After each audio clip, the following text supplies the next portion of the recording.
आध्यात्मिक संसार में आप सभी लोगों का स्वागत है। क्या ऐसा हो सकता है कि अप्सरा साधना का सिद्ध साधक कुछ भी कर सकता है? मतलब मारण, सम्मोहन, वशीकरण, स्तंभन, उच्चाटन। सबसे पहले तो इन क्रियाओं को समझ लेते हैं कि ये क्रियाएं क्या होती हैं। मारण क्या होता है, सम्मोहन क्या होता है, वशीकरण क्या होता है, स्तंभन क्या होता है, उच्चाटन क्या होता है। फिर हम बताते हैं कि अप्सरा सिद्ध साधक इन क्रियाओं को कैसे कर सकता है कि नहीं कर सकता, या फिर किन क्रियाओं को कर सकने में सक्षम होता है, या अप्सरा कौन से कार्य को करती है। क्योंकि अप्सरा एक सात्विक शक्ति है। तो सबसे पहले बात करते हैं मारण की। कोई भी सात्विक साधक या सात्विक सिद्धियां प्राप्त साधक जो होते हैं, या जिनका लक्ष्य या उद्देश्य मोक्ष प्राप्त करना होता है, वो कभी भी मारण क्रिया, कुछ भी हो जाए, किसी भी व्यक्ति पर मारण क्रिया वो नहीं करते। जो तमोगुणी शक्तियों की सिद्धता को प्राप्त किए हुए साधक होते हैं, ऐसे साधक ही मारण प्रयोग करते हैं। थोड़े बहुत धन, अर्थ, लाभ के लिए, प्राप्त करने के लिए वो ऐसी क्रियाएं करते हैं।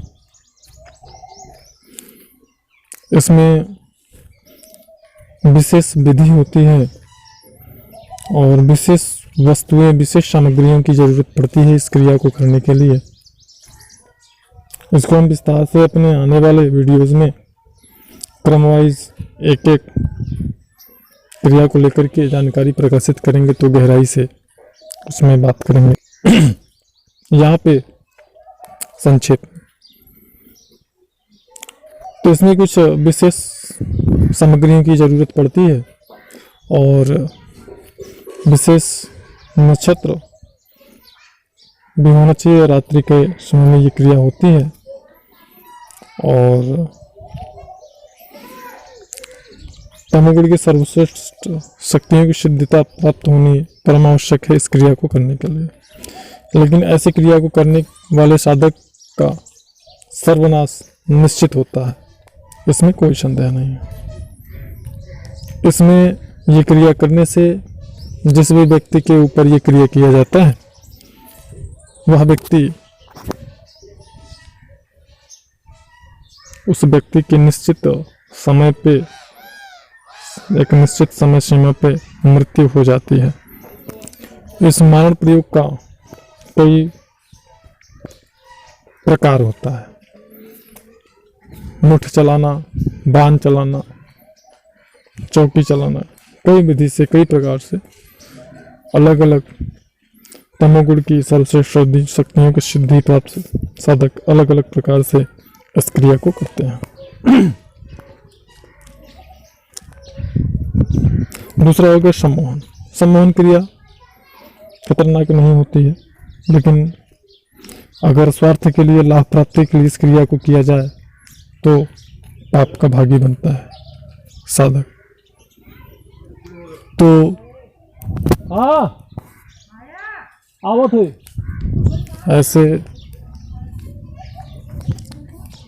या इस क्रिया को करने के लिए भी विशेष अभ्यास की जरूरत होती है। इस क्रिया को करने के लिए किसी भी वस्तु की जरूरत नहीं पड़ती है, किसी भी सामग्री की जरूरत नहीं पड़ती है। इसको करने के लिए विशेष प्रकार के अभ्यास करने की जरूरत होती है, जो कि साधकों के द्वारा किया जाता है। और इसको करने से संबंधित व्यक्ति आपकी सभी बातों को बड़े ही मंत्रमुग्ध तरीके से सुनते हैं। और यदि ऐसा करने से उस व्यक्ति, सामने वाले व्यक्तियों को लाभ प्राप्त होता है, तो ऐसे अभ्यासी को पुण्य भी प्राप्त होता है। जैसे कोई व्यक्ति आपकी बातों को गौर नहीं कर रहे हैं, जैसे आप कहीं पे संवाद चल रहा है, पर कहीं पे प्रवचन चल रहा है और व्यक्ति इंटरेस्टेड नहीं है, तो वहां पे आप अगर इस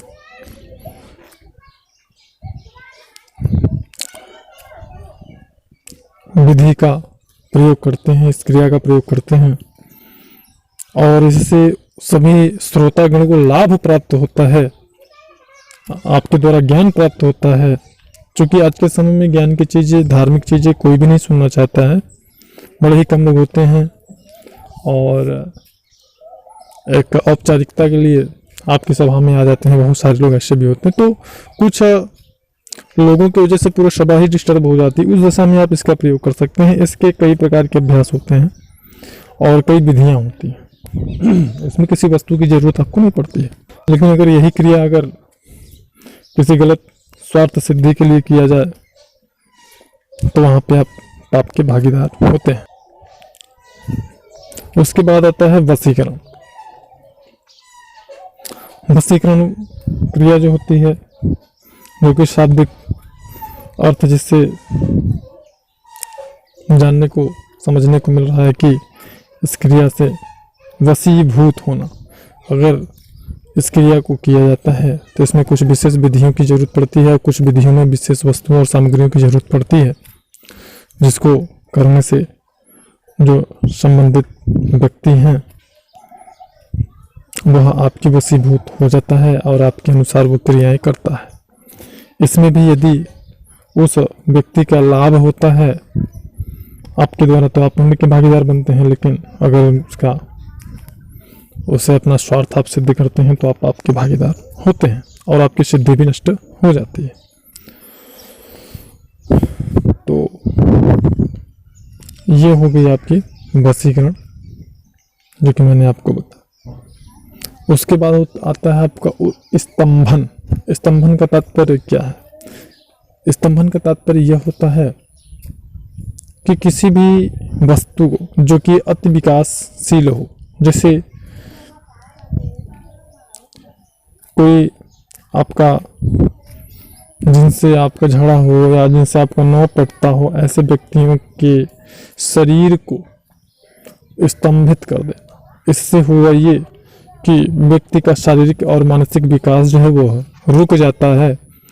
वह कुछ भी खाए पिए लेकिन उसके शरीर में नहीं लगता, वह विकासहीन हो जाता है और शारीरिक रूप से हमेशा अस्वस्थ ही रहता है। और कभी कभी इस क्रिया का प्रयोग आपके व्यापार को रोक लगाने के लिए, इनकम को, बरकत को बर्बाद करने के लिए भी इस क्रिया का प्रयोग होता है। तो जो उस प्रवृत्ति के साधक होते हैं वो अर्थ प्राप्ति के लिए, अपने स्वार्थ के लिए इस प्रकार की क्रियाओं को करते हैं। और इस प्रकार की क्रिया जो सिद्ध साधक होते हैं वो अपनी ब्रह्मचर्य पालन के लिए भी इस क्रिया का प्रयोग करते हैं। ऐसे में किसी प्रकार का कोई दोष नहीं लगता, कोई पाप नहीं। इस क्रिया को करने के लिए विशेष योग्यता की जरूरत होती है, अभ्यास की जरूरत होती है, और कभी कभी कुछ विशेष परिस्थितियों में कुछ सामग्रियों की भी आवश्यकता होती है।